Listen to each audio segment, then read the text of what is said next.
Hey, tahu nggak? Hijrah itu setiap hari, bukan hanya sekali karena kita senantiasa melakukan dosa setiap hari. Jadi nggak ada istilahnya, oh saya sudah hijrah kok dari beberapa tahun yang lalu.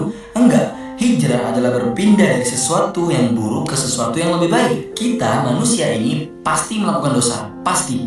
Maka dari itu, kita sebagai manusia harus senantiasa bertaubat, memperbaiki diri dan tajdidun dunia atau memperbarui niat. Barang siapa yang berhijrah karena Allah dan Rasulnya, maka hijrahnya dicatat karena Allah dan Rasulnya.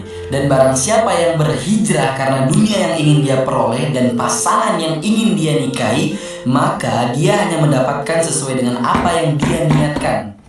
Jadi setiap ingin melakukan sesuatu, niatkan karena Allah, untuk Allah, dan ingin mendapatkan ridho dari Allah, bukan untuk orang lain, apalagi karena pasangan. Jadi tiada hari tanpa hijrah, setiap hari adalah hari hijrah.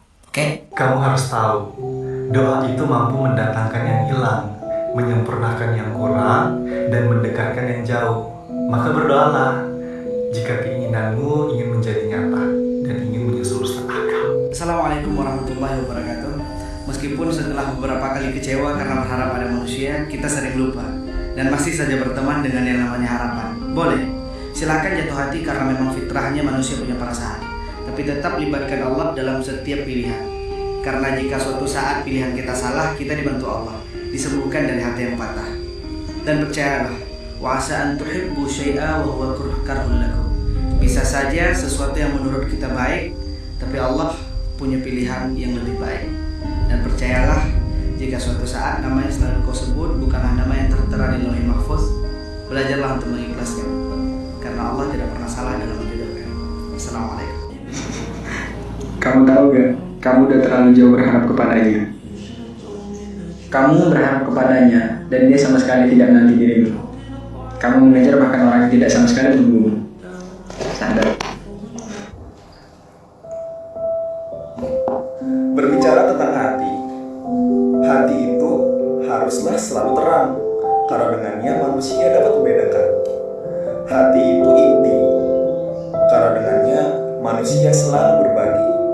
Hati itu seringnya berubah, karena dari itu mintalah kepada Allah Subhanahu wa Ta'ala, Sang Pemilik hati, untuk selalu meneguhkan.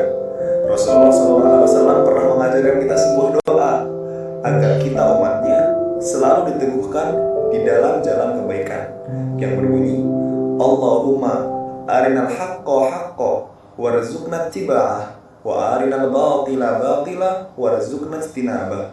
Semoga hati kita selalu dijaga dalam kebaikan, selalu istiqomah dalam kebaikan, dan selalu bisa mengikuti kebaikan. Mungkin sekian, terima kasih. Quotes of the day is, dunia ini tidak kekurangan orang baik, namun jika kamu tidak menemukannya, jadilah salah satunya. Terus gimana cara nyelesain masalahnya? Masalah ini pasti datang. Ketika kita nggak bisa menghadapi masalah, bukan masalah itu yang salah, tapi kita yang salah. Kenapa? Karena kita nggak mau belajar untuk menghadapi masalah. Satu-satunya cara untuk menghadapi masalah-masalah tersebut yang datang kepada kita adalah dengan ilmu dan iman. Dan iman ini nggak datang kecuali dengan ilmu. Maka setiap hari teman-teman harus tambah ilmu teman-teman, harus tambah iman teman-teman. Kalau enggak, bayangin, masalah semakin sulit, tawajud semakin banyak, kemudian kita semakin lemah. Kalau iman dan ilmu kita nggak bertambah, beneran stres kita, serius. Kenapa ilmu? Ya karena dengan ilmu kita bisa berubah. Dengan ilmu kita akan berusaha lebih baik dari hari ke hari. Aku mengerti bahwa segala hal yang ingin aku miliki belum tentu bisa aku memilikinya. Aku belajar dari suatu perjalanan untuk menemukan sebuah kedewasaan dan memberikan harapan yang tinggi untuk mewujudkannya suatu hari nanti. Inilah 4 penyakit yang akan kita dapatkan jika terlalu memikirkan dunia. Dan ini diriwayatkan oleh hadis riwayat At-Tabrani. Yang pertama, kebingungan yang tiada putus. Yang kedua, kesibukan yang tiada berujung. Yang ketiga, kebutuhan yang tiada terpenuhi. Dan yang terakhir, khayalan yang tiada berujung. Benar begitu? Jangan memisahkan antara pelajaran dunia dengan akhirat, karena memisahkannya itu disebut sekularisasi. Sedangkan kita belajar akhirat itu untuk memperbaiki kehidupan dunia kita.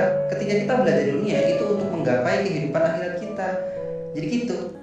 Satu hari itu 24 jam kan ya. Buka Al-Quran sama baca satu lembar aja itu anggap aja 30 menit gitu. Atau satu ayat aja 1 menit. Masa nggak sempat? Alasannya nggak sempat karena sibuk. Gini perumpamaannya aja, kalau kalian sedang mencintai seseorang, rasanya satu hari aja nggak mikirin dia itu susah banget gitu. Jadi bukan karena nggak mempunyai waktu, tapi emang karena nggak ada rasa ingin mendekatkan diri kepada Allah. Teman-teman, pernah nggak sih kepikiran kenapa ya kok hidup saya sulit banget? Kenapa ya banyak banget cobaan bertubi-tubi?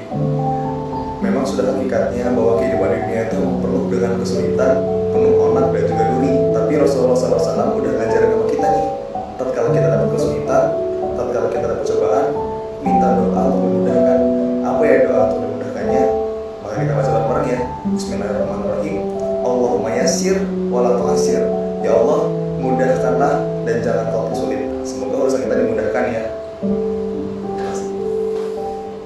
Ikhlas itu harus dipaksakan, karena terpaksa lalu terbiasa. Ikhlas merelakannya pergi dan membunuh rasa kita sendiri, karena kita harus setuju ketika Allah katakan tidak, dan kita meninggalkannya karena Allah, dan kita yakini bahwa kelak kita digantikan dengan yang lebih baik, atau Allah kembalikan ia dengan versi yang lebih baik, insya Allah. Apa efek samping dari mengkonsumsi makanan yang haram?